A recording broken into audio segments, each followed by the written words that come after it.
Bobbi, What's up? how are you, sis? I know you got some nice life news for us. Well, maybe we'll see what she's willing to share. But anyway, y'all know what it is. I'm the DJ and I'm the actress. Let's go. DJ John Quick, Bobbi Baker, DJ John Quick, Bobbi Baker. He's the DJ, she's the actress. He's the DJ, she's the actress. He's the DJ, she's the actress. Actress.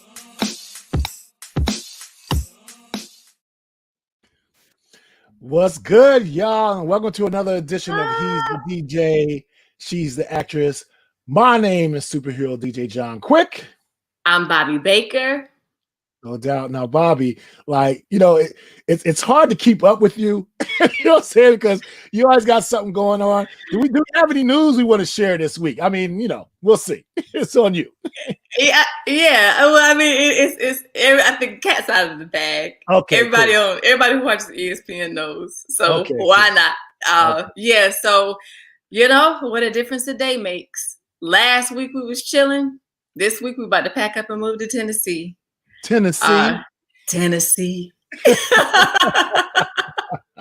No, but it's a blessing, and we were very fortunate. My husband got head coaching position at Austin P State University. Shout out AP. I love y'all already.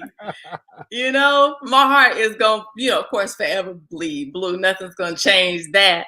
But he's spreading his wings, and he's going to fly, and he's going to take them as high as they can possibly go. I know it because the support is just crazy in Clarksville, Tennessee. So we're excited. We're busy, but we're excited. Listen. I was super excited when I heard the news. Nate, he seems like a really great guy. And of course, he's taking care of my sis, so he gets extra props for that. But, for him to have that stewardship under Coach K, that's invaluable. Yeah. And for those who don't know, he was an associate head coach. He wasn't an assistant.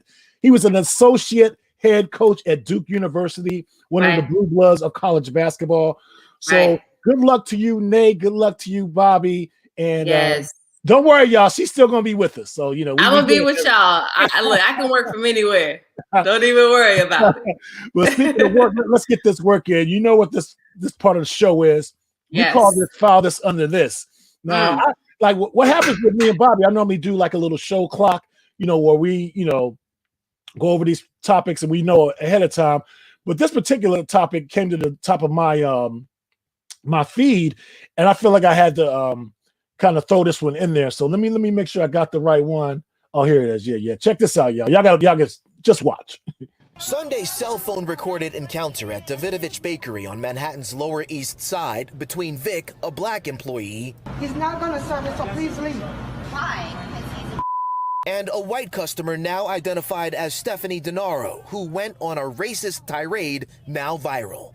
All because Denaro was asked to wear a mask and refused. She said, "Are you not going to serve me because you're a N-word?" Denaro, an avid and vocal Trump supporter, has since doubled down over the last few days on social media. Meanwhile, Vic, who does not want to disclose his last name, kept his cool. Mark Fintz is vice president of the bakery. The lesson of this is there's two different types of very different behavior that you're watching. One of them's a role model. One of them's how you should avoid. It's very clear who the role model is. We spoke with Vic Wednesday, and he still wonders why Denaro thought it was okay to say those things, especially in front of her children. Our 4 or 5 kids were all mixed.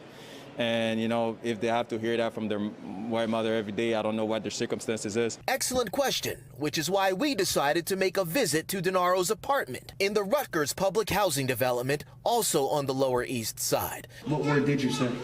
I said N-I-G-G-A. Do you still think that's appropriate?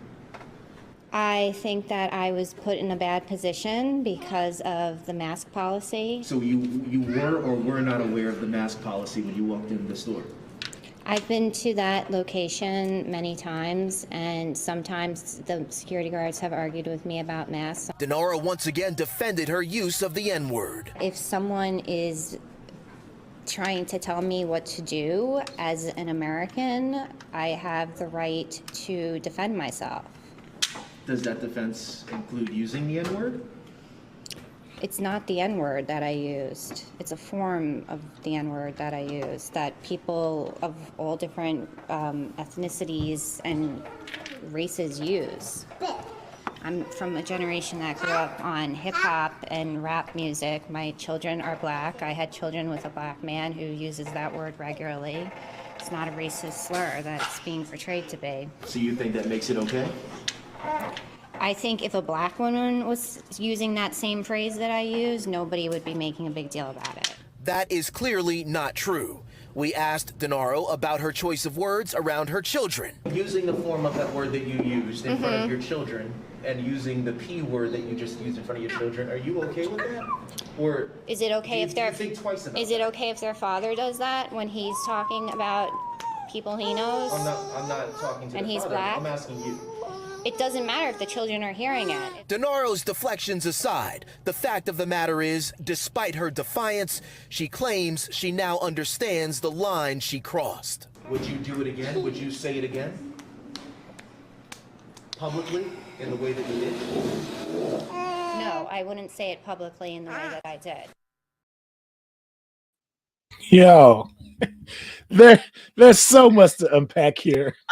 You took the words right out of my mouth. So much to unpack here. Like I feel like I just got back from LA again, and I'm unpacking my clothes. Right. So I'm gonna let you start, sis. You know the gentleman that I am. I'm gonna let the ladies go first. Man, I mean, it's exactly what you just said. There's so much to unpack.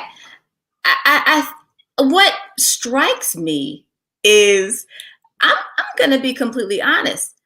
I was not expecting them to find her in Ruckus housing development. Let's start there. She's in the hood. I mean, she was in that bakery, cardigan up, sunglass up.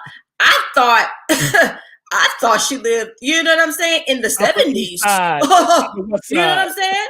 Like, right. I thought we were upper crust. Clearly we're not. So I'll say that part right there, that really struck me. You know, I think you just gotta, oh wow, bless the man's heart who put 4 babies into her. Man. You know, it's like you never know what you're dealing with. She's delusional to think, to not be able to decipher between what's okay and what's not. This woman is delusional. She's delusional. You know, it was amazing the way she said, you know, I grew up in the hip hop era, and like you know, that's an excuse. Like, right. You know, that it's not nigger, it's nigga, which is a derivative of the world. No, sis. No, it don't matter whether it's the it don't matter. Exactly. You're not allowed to say it. Right. And she said ER. Yeah, exactly. That she didn't say the A. It doesn't matter. But the fact of the matter is, she said ER. Yeah. And you know that there are 2 completely different histories and intentions behind both of those endings. Both are off limits. You're speaking on context, and we saw the context. That's right. She didn't use it in the friendly way. Right. She used it as, oh, you're not going to serve me because you're a, you know. Right. And I'm like, wow. Right. And hold on, what did she say? They put me in a bad circumstance, so I had to defend myself. What are you talking about? You're offensive. Right. And she said at the beginning that she had run-ins with security about this very issue of the mask. So you knew what you were walking into. Yeah. You knew you were walking into. At a certain point, you're asking for a problem. Absolutely. You're looking for a problem. But, you know, all along this same topic, what I think is very important is that we give a standing ovation to the gentleman who kept his cool. I mean, yes. he is. I think he got from the Black community. He got a unanimous. You better than me. He a better one than me. Exactly. It's unanimous. It's unanimous because he would have had every right to come across that counter, woman or not.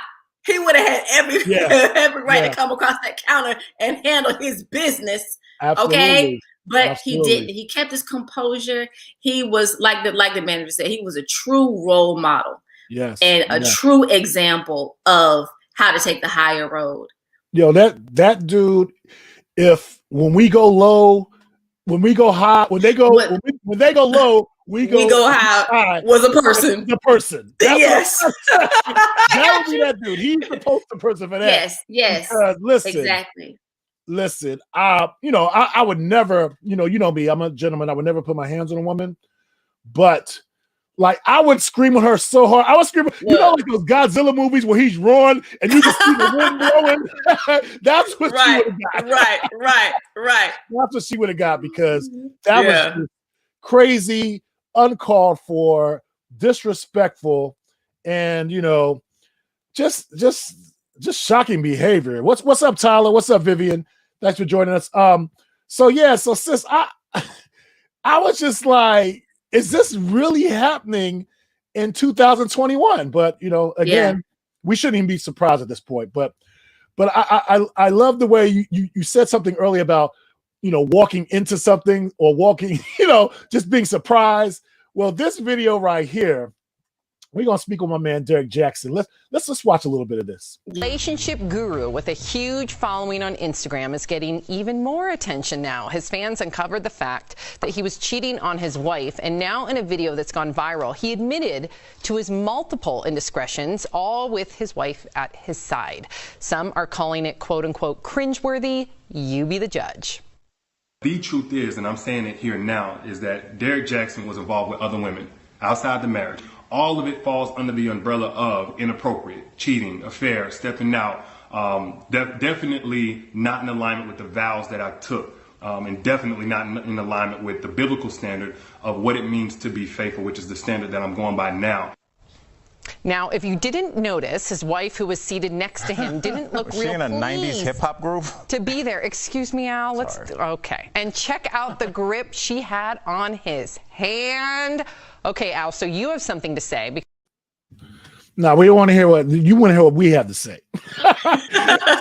Right. So I will go first on this one. Yes. First of all, you should be embarrassed to call yourself a relationship expert and to spew all this, information out there. And you have all these fans who are believing everything you say to a T, and then you're basically not who you say you are. Right. And there's nothing worse than a lack of authenticity. And I would not want to be his publicist right now. I would not. And let's talk about the wife, because, I come from, aside from DJing, I come from a clinical background, over 15 years of clinical experience. And I could tell. I'm interested in hear what you have to say about this. I can tell when someone is possibly a victim of abuse of some type.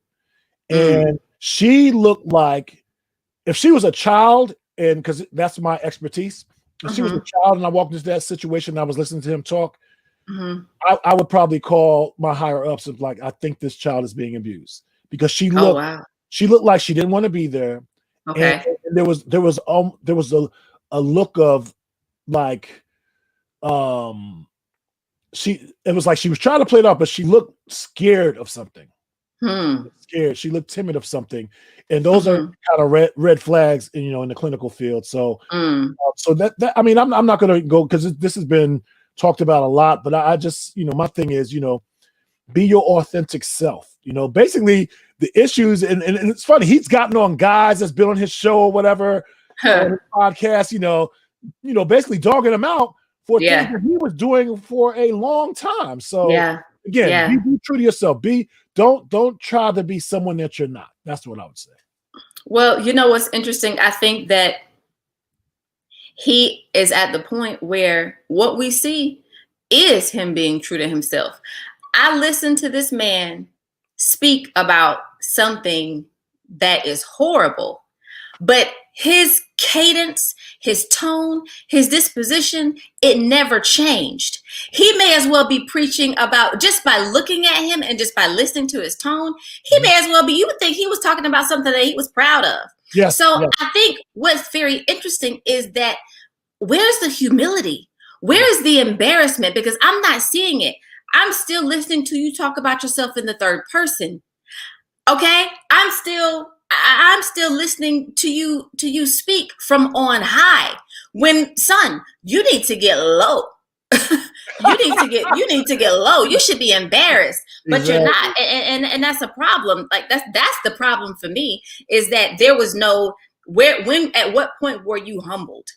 You know, why are you still speaking about yourself in the third person? Humble people don't do that. Someone who's fresh off of indiscretion, that person doesn't do that. And one thing I do want to just clear up for his wife, that's not a bonnet.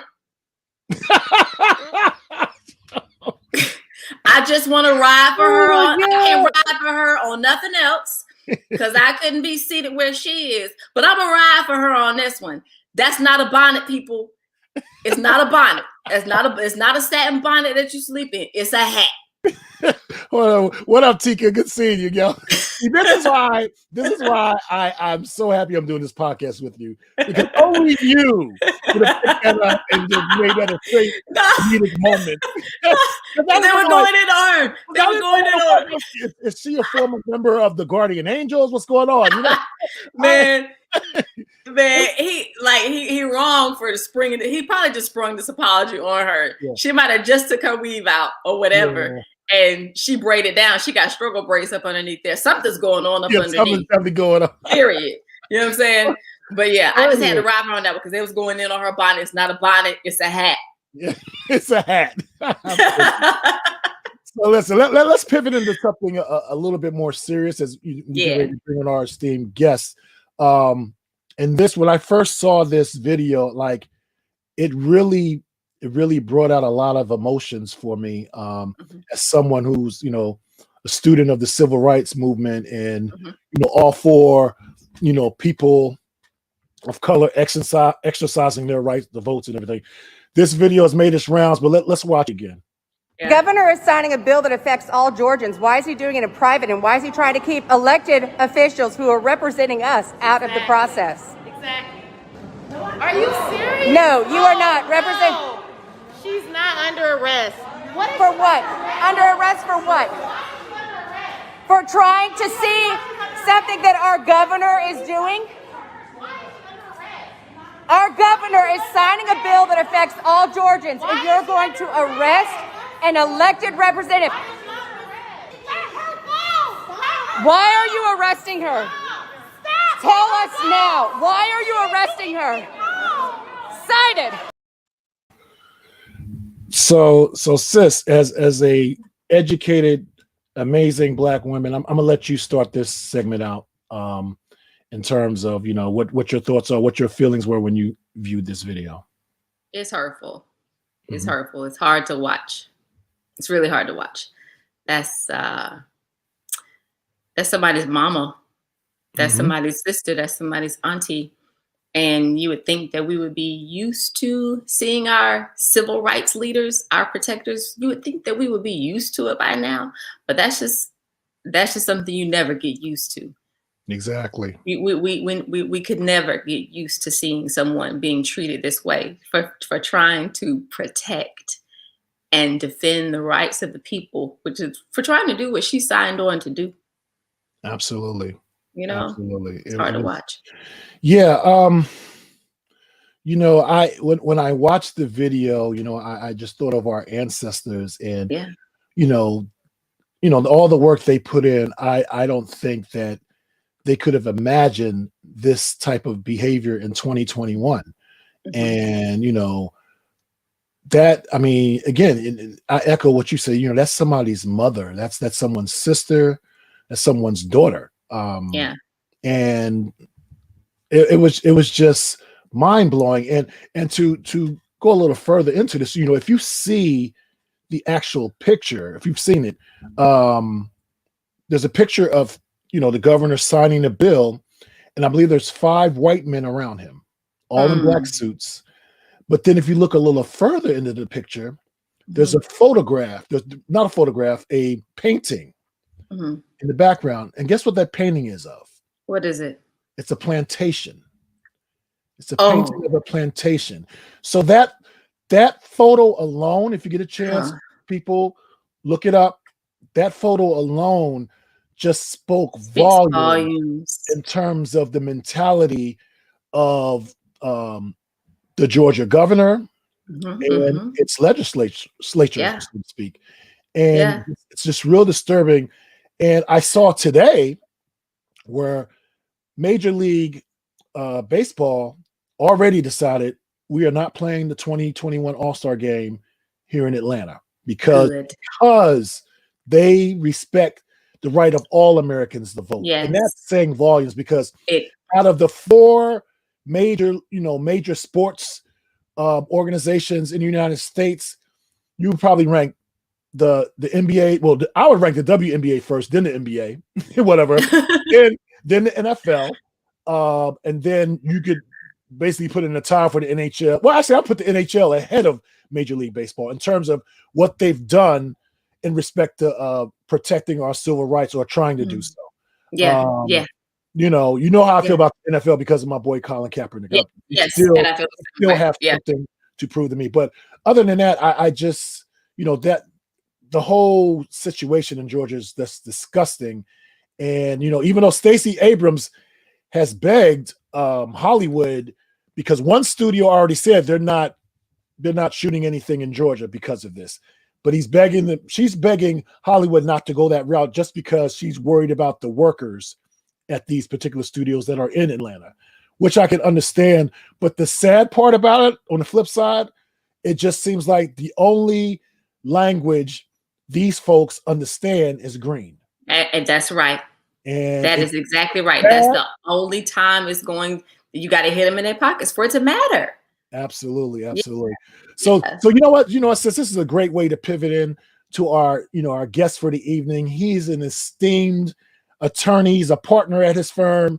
He is he's a legal analyst, a legal go-to person for BBC. He's been on Fox News. I've seen him on CBS.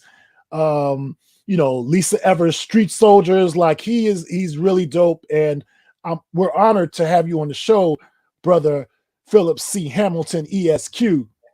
What's good, man? Hello. Yo, the pleasure is all right over here on this side. It is much appreciation to, come on, be a part of the show, be a part of just the conversation you all have been having for a while now, but that, in regards to where you guys kind of just left off, right? When we start talking about civil rights, when we talk about, our treatment within this country, the equity that's due to us, I'm happy to roll in right at this point and just kind of help you all keep that conversation going. Absolutely.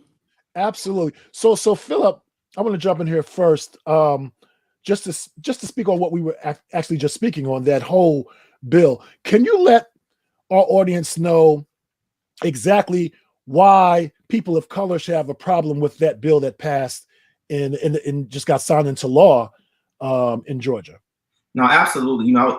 I would say the New York Times actually today did a really good kind of annotative thesis in regards to what really amounts to about 150 page bill, right? Mm-hmm. Where a lot of these restrictions are kind of, combed through within the fine print in a way that, in many respects, they would hope that we wouldn't be able to find it and kind of break it down.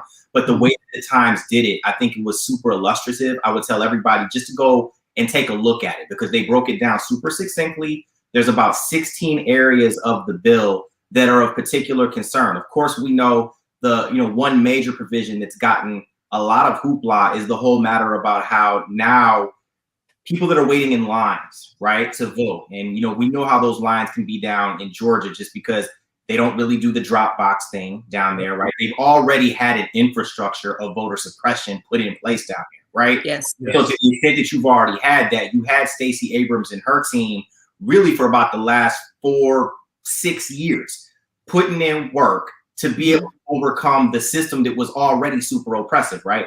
So you had people bringing water to the polls. You had people bringing food to the polls, because the issue was, in terms of people standing out in that hot, humid Georgia weather, sometimes in the middle of a primary, or sometimes still even like by voting time, it may still be kind of super hot in Georgia.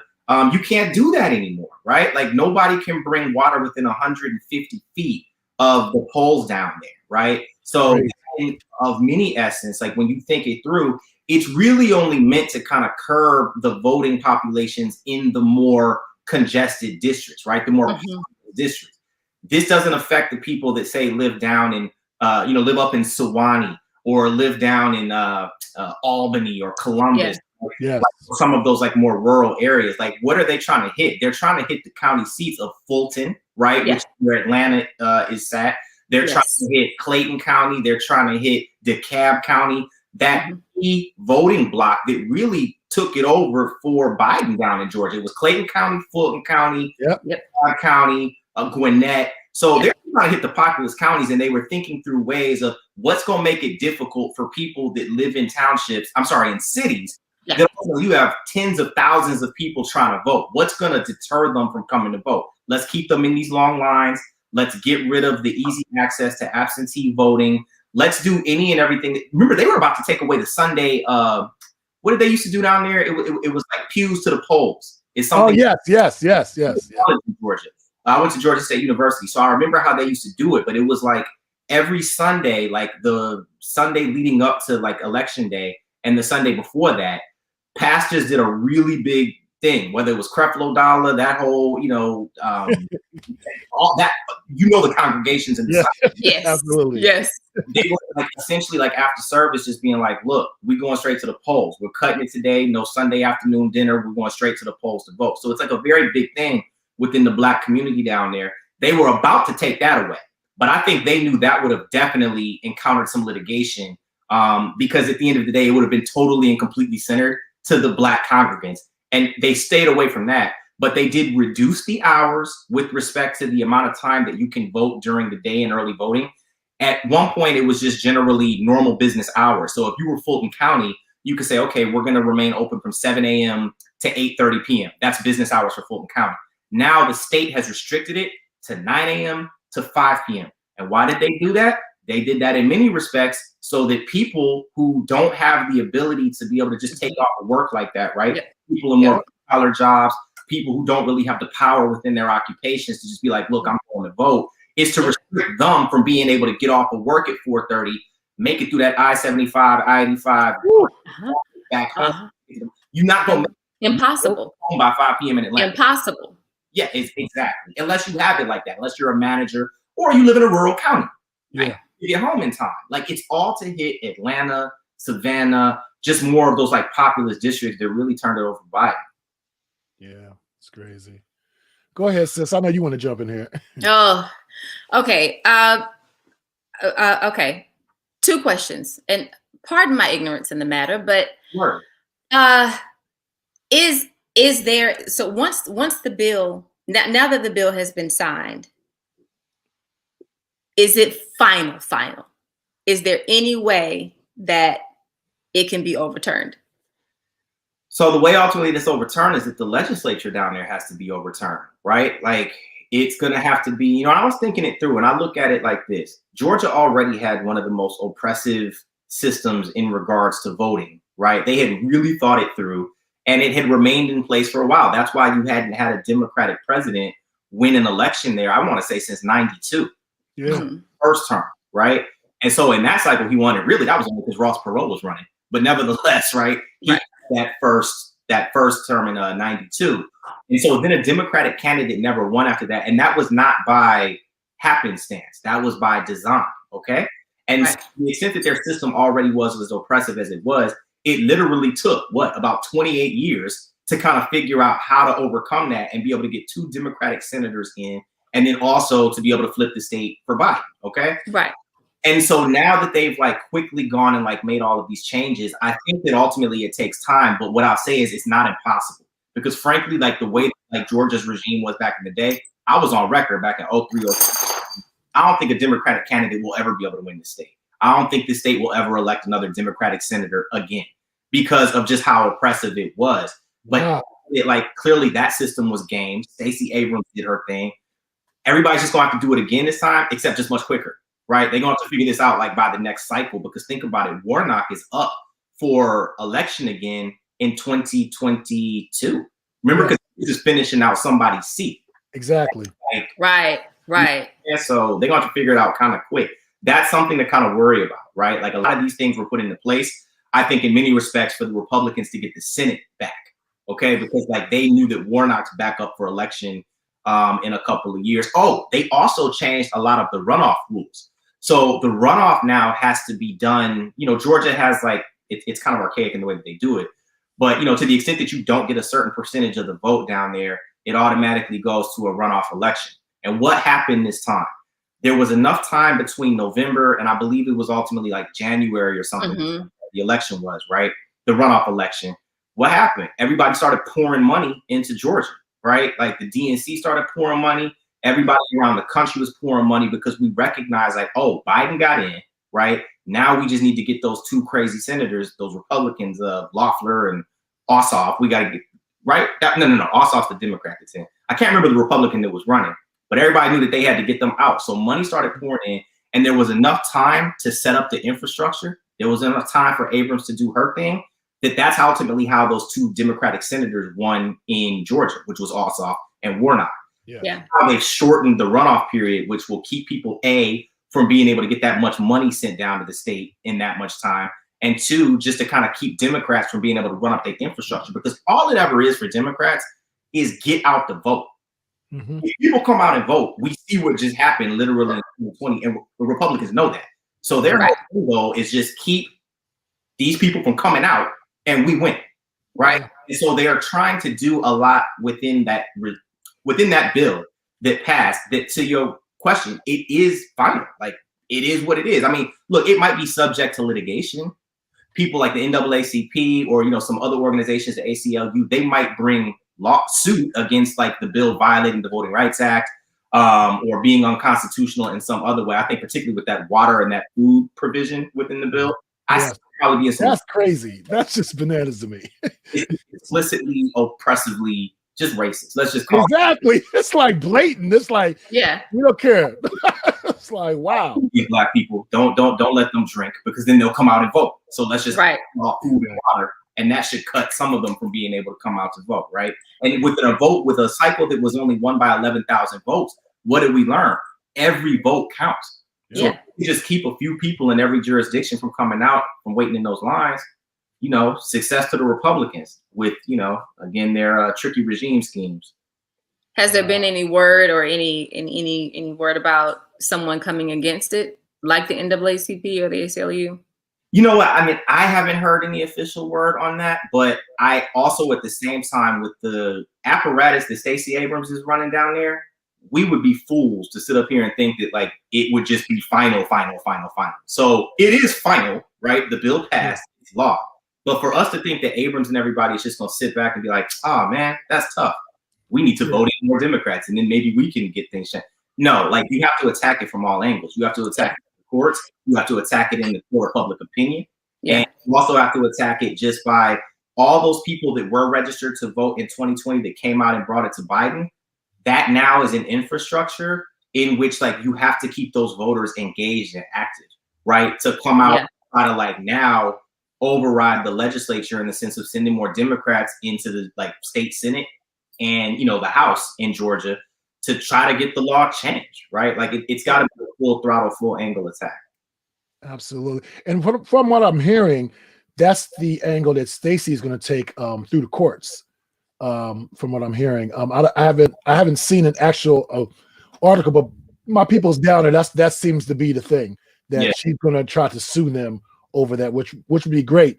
But let's pivot to some more situations where of course, trying to violate someone's civil rights. And that would be, the Derek Chauvin trial that's going on. So what I want from you, Philip, is for those, of us who've been crazy busy and haven't been able to watch the trial every day, can you give us a summary of what you've seen so far and how do you feel the case is progressing for the I guess the prosecution. Yeah, definitely. you know how they're doing. I got you, and I think also an addendum to just what you're saying. Like, yeah, a lot of us have been working, a lot of us have been busy. Well, let's also be frank. I was speaking with my my aunt earlier, my mother earlier. There's a lot of us just like it's emotionally, even if we have the time.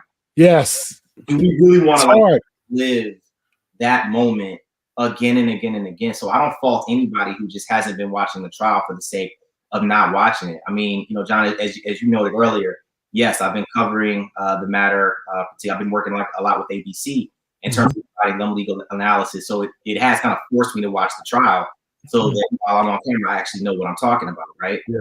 But also, like, yeah, it's been an emotionally draining week for me. You know, I've just kind of been down. Like tonight, just, you know, I took the suit off. I just kind of relaxed over here on the couch just to kind of like decompress a little bit from having to talk so much about it all week.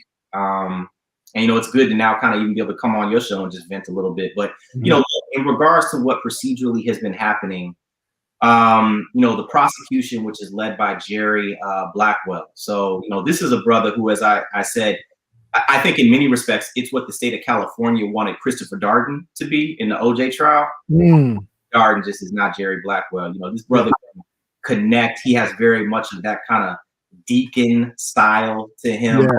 He's very like well-toned. He's eloquent in his speech. He can tell a story. He has a great voice. And so really he set the tone with the opening statement that in many respects just to me reminded me of like Morgan Freeman narrating a film, right? Yes. Very shocking. That's profound, bro. That's profound. I'm telling you, I'm like listening to it and I'm just like, this sounds like the opening to like Shawshank or something like that, right? Like he's just like literally breaking down the story. He's humanizing Mr. Floyd in a way that, you know, so many of us, like, we just unfortunately got to know Mr. Floyd by watching his death. Jerry Blackwell was doing a great job of bringing him to life within his opening statement, breaking down what the evidence ultimately would show. I think in many ways attacking the red herrings and distractions that the defense, and mind you, I'm a criminal defense attorney. So, you know, there of course have been times in my career where, you know, I'm guilty, right? In the course of like doing my job to make sure that, yes, I'm undercutting the state's ability to prove their case beyond a reasonable doubt. That's all of my clients' constitutional rights. And frankly, it's the same for Chauvin. That being said, it doesn't make it an almost impossibly difficult case for him to win. And it started a lot with the tone that Jerry Blackwell set in his opening statement. So he just made it clear that the force that was used by Derek Chauvin, which we all already know, okay, but that he still nevertheless has to prove was unreasonable, that there was no distractions that would in any way have made it reasonable to excuse, you know, the officer for keeping his knee on, you know, Mr. Floyd's neck for 9 minutes and 29 seconds. He did a very good job, I think, of undercutting any arguments that the police officer would try to come with, which is usually pretty boilerplate. What do we always hear? Officers have a dangerous job.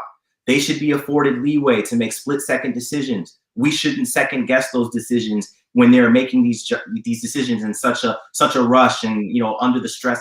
Look, there's nothing split-second about this case. Your knee was on his neck for 9 minutes and 29 seconds. So to come with that boilerplate defense in this case, come on. But they still are coming with it because it's the only way that they generally know how to play these defenses when it comes to these police prosecutions. And Nelson is playing by the boilerplate police book. The only thing that he is doing that's a little bit outside of the, you know, the standard format police defense is this. And this is the one area I think Black America is the most concerned, because it's the only kind of somewhat credible arena of their case, but like still not credible, but credible enough to cause concern. But, you know, at the time, like the toxicology will show that Mr. Floyd, you know, there was fentanyl that was found in his system. And I believe like some kind of amphetamines as well, correct? Right? There's no doubt about that. So what he's trying to say is that it wasn't necessarily the officer's knee that caused Mr. Floyd's death, but that it was either some combination of the drug use and the adrenaline that was pumping through Mr. Floyd whenever he was like distressed and trying to resist arrest. So he said it was actually probably that, or maybe that killed Mr. Floyd, and not so much my client's knee that was on the back of his neck for 9 minutes and 29 seconds that literally we all watched squeeze the life out of that man. But that's where he's kind of going with his defense and his cross-examinations from, you know, Mr. Nelson, Officer Chauvin's attorney. his cross-examinations have really kind of centered around that. Like, yeah, we see what's on the video, but, you know, isn't it true that you can't see what's in Mr. Floyd's blood, right? Like, you didn't see his toxicology. You can't see how, if at all, you know, drug use may have impacted what ultimately happened with him, right? That's where his defense really is. But at the end of the day, the prosecution is just doing a fantastic job of playing just the video, which is the most damning piece of evidence.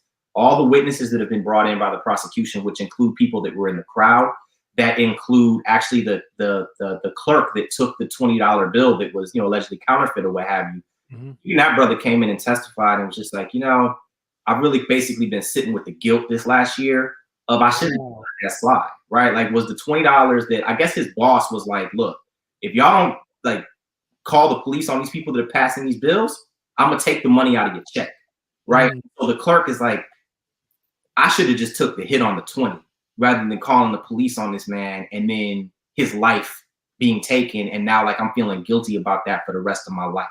Everybody that was in the crowd is also, you know, the ones that were saying and telling Chauvin to get your knee off his neck, stop, check his pulse, he's dying, is he even alive, right? All of them, like, are left feeling with this guilt of like, you know what, I should have just went ahead and gotten arrested and just went over there and bum rushed that man and at least got him off of Floyd's neck. You know what I'm saying?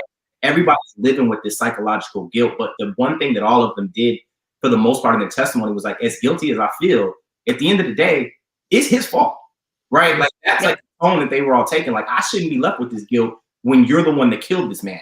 Exactly. Right.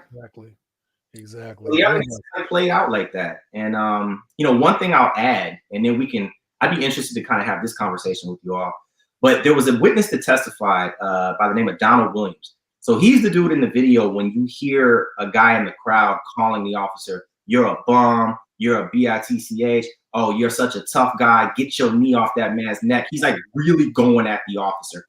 And he's the one that like Chauvin is basically like looking into the camera with that dead eye, like give a F kind of look, right? Yeah. You know, I was having a conversation with a colleague earlier who's also a legal analyst. And one of the things that we were saying is like, really, we think the reason that George Floyd ended up getting killed wasn't so much like Chauvin's anger at Floyd or anything that Mr. Floyd was doing in terms of resisting, as much as it was the officer trying to exert his power and show that, like, I don't get, call me a bum, call me a bitch. Who got the power to take life out here? Me. And that's the look that he was kind of giving that crowd.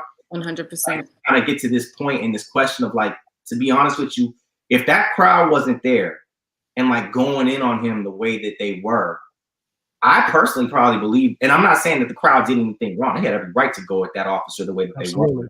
But there's also a good chance probably that like he's still alive, because at some point it switched away from like Floyd, and Chauvin was like passive aggressively taking out all his anger and emotion on that crowd, whether it's because he felt a certain way over the last 6 years, the way that police have been held accountable, the way that police have been told about themselves, the systemic reform. It's like he almost had some of that Trump-oriented resentment, right? Some of that white male rage resentment at that moment that he was like, nah, F y'all crowd, F y'all thoughts. You see who the boss is here, is me. And he just got carried away and killed this man. I agree. I think a lot of it had to do with ego and, you know, that whole, you know, white officer power trip. Because, I mean, it didn't make any sense. You look at the video, he's literally laying there, life that's not just begging for his life. Right. And, you know, like I said, like you said, I feel like Chauvin's attention went away from having this man's knee in his neck to the crowd just showing them who's boss. You know, I run this. Y'all can say what y'all want, but look who's winning right now. So I agree 100%, man. What's been the most surprising thing that you've seen in this case thus far in this trial? I would say a lot of police, like the testimony today from a pretty high-ranking officer, and then there was a testimony yesterday from Chauvin's immediate supervisor, right? But there was an officer that testified today that's like in the homicide division within the Minneapolis Police Department, been on the force since I think even before 1985. So he's been there a minute, right? He's got like 30 some odd years on the force.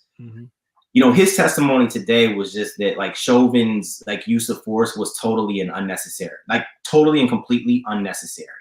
And I think like generally what we've always seen with these police officers, right? Like sometimes like when you see like Pat Lynch here in the city, who's the head of the police union. I can't stand that dude, man.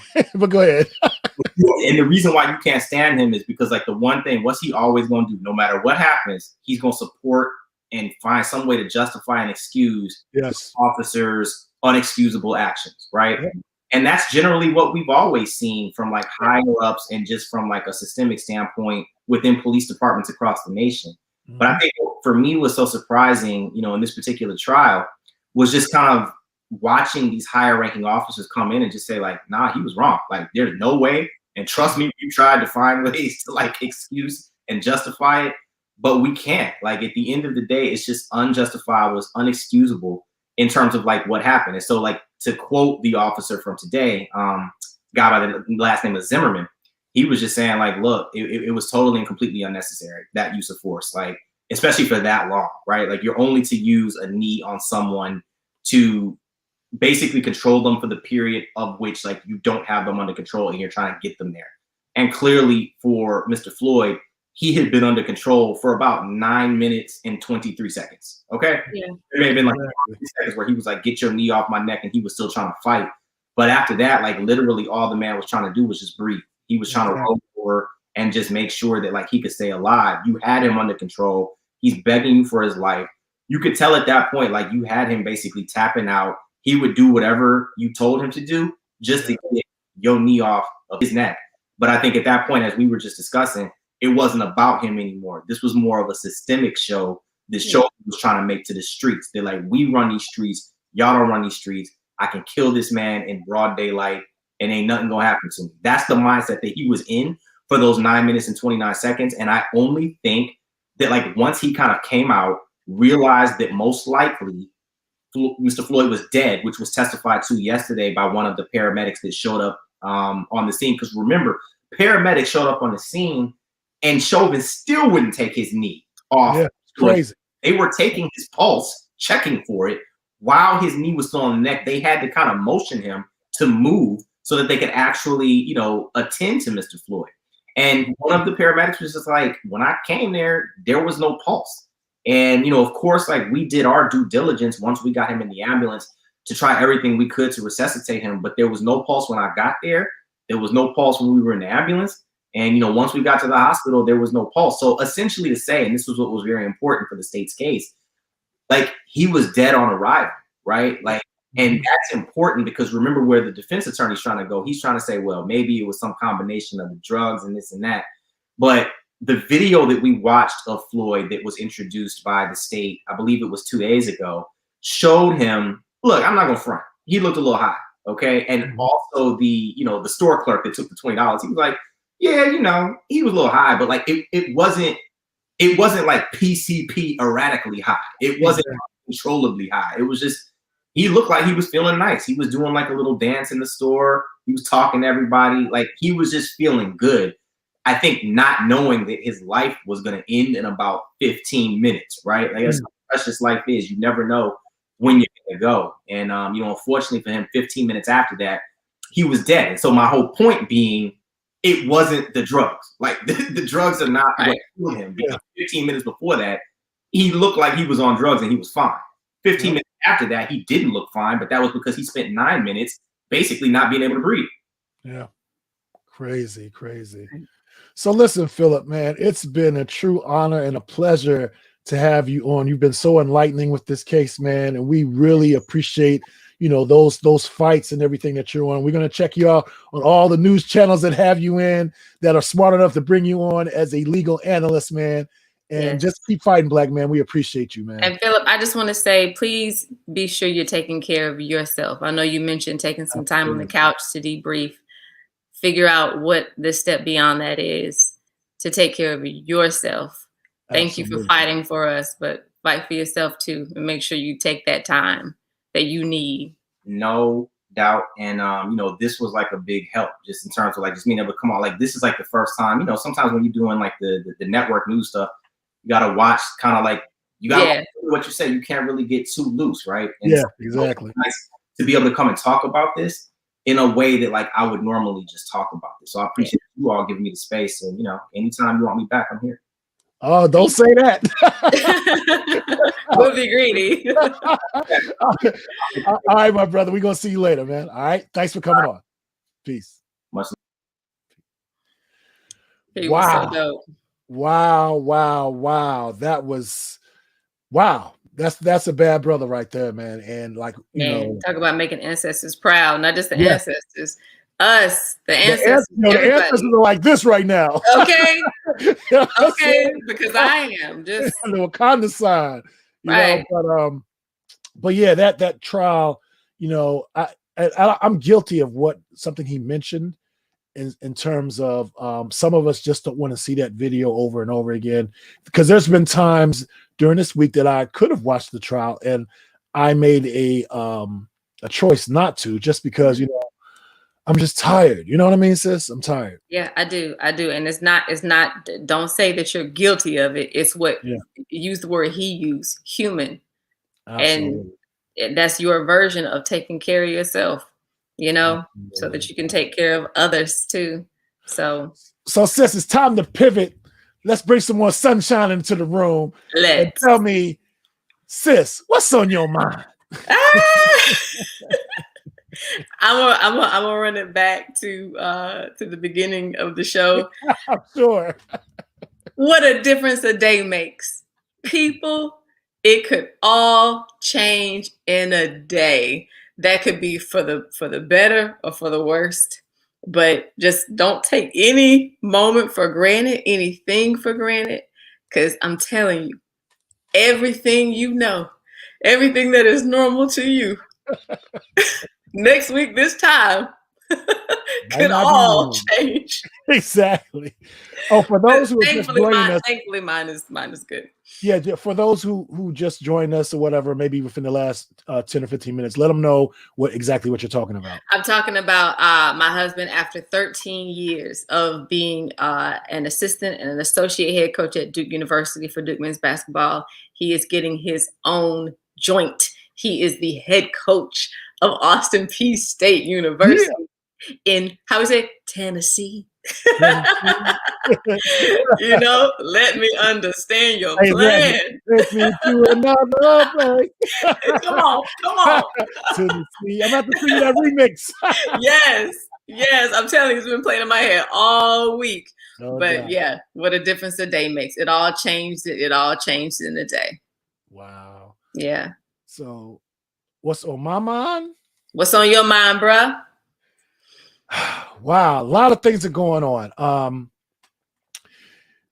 Big changes, big things going on in Harlem. I just got asked to be an entertainment curator for a new luxury hotel that's going to be connected to the Apollo Theater. Wait a minute, let's go. Yeah. So yeah, I'm going to be curating the evening and the nightlife there, and I'm just so excited because they have the resources where I'll be able to bring in some of the top DJs, talent promoters in the New York area and beyond the New York area in some cases. Oh, and, the Apollo being right next door, we're going to get all their official after parties. Yes. So it's an amazing time. You'll be hearing from me in July when we open. I can't give you any names or any specifics right now. I got you. I'm just super excited. And on top of that, aside from working as, with that particular title, entertainment curator, I will be one of the featured DJs as well. Let's go. So yeah, it's going to be dope. I used to rock Harlem hard. I had a almost a 4-year run at a venue that I'm not even going to give them the courtesy of naming their name, because they kind of crapped on me in the end. Okay. When I made their local bar a borough-wide situation, but they shall forever remain nameless. Exactly. So God doesn't make mistakes. Right. And he always puts you in positions to win as long as you do the right thing. And I try my best to do the right thing. And here it is. So here it is. Here it is. There is no one more deserving of this, and no one more able, capable, right. Oh, sis, I met with the developer yesterday, and he's a bruh, which is beautiful. Okay. And get this, it's a hotel in the front on 125th Street, and on 126th Street, it's luxury apartments. $180 million complex.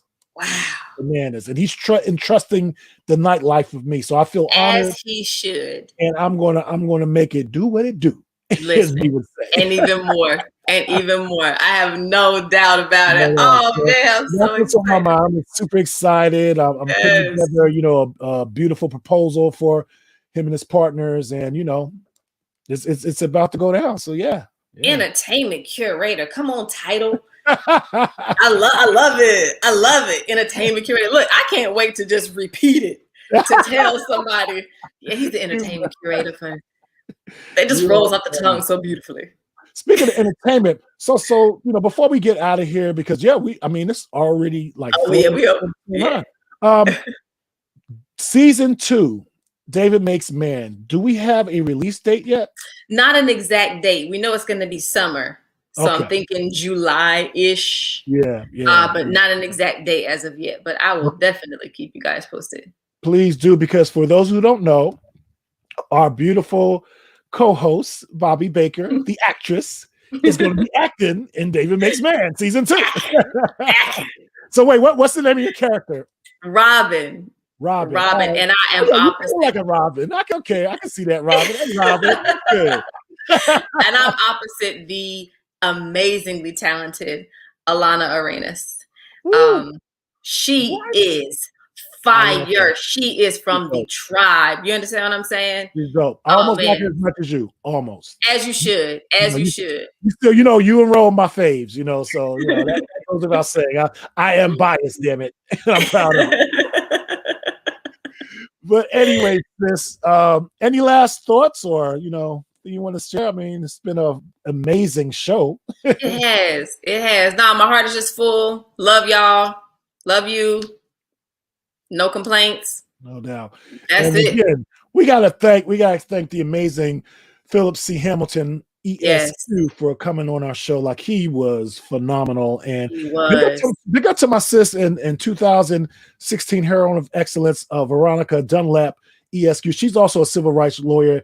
And I actually asked her to come on the show. She was like, I'm not going to come on because I got somebody better to talk about this. And she referred me to Philip. So big up to Veronica. That's my love. I know we're over time, but I just got some of my heart. I just want to say it. Okay. Philip is the type of person who I don't know him from a can of paint. Yeah. But he's the type of person who I bet made sacrifices all throughout his youth. Yep. You know what I mean? To be where he is today, to serve. So anybody who's out there making sacrifices, going through stuff, listening to the type of lip that people can give who don't understand what your mission is, I salute you, and keep pressing, keep pushing, because we need you. We need you. So keep going for the version of you 20 years from now. Keep going for that. Keep going for that person, because that person is needed desperately. Absolutely. Yeah. It's funny because I have a line of clothing called the University of Black Superheroes. I got to make sure I get you. I got to get your whole family. Yeah, we need a box. I definitely got to get Philip one because he is a black superhero. Absolutely. So on that note, hey, y'all, just keep fighting the fight. Bobbi, I love you. Thank you so much for being my partner on this journey. And let's keep it going, y'all. You know what it is. Go. Deejay, she's the actress. Episode 6 in the books. Let's go. Whoa. DJ John Quick, Bobbi Baker, DJ John Quick, Bobbi Baker.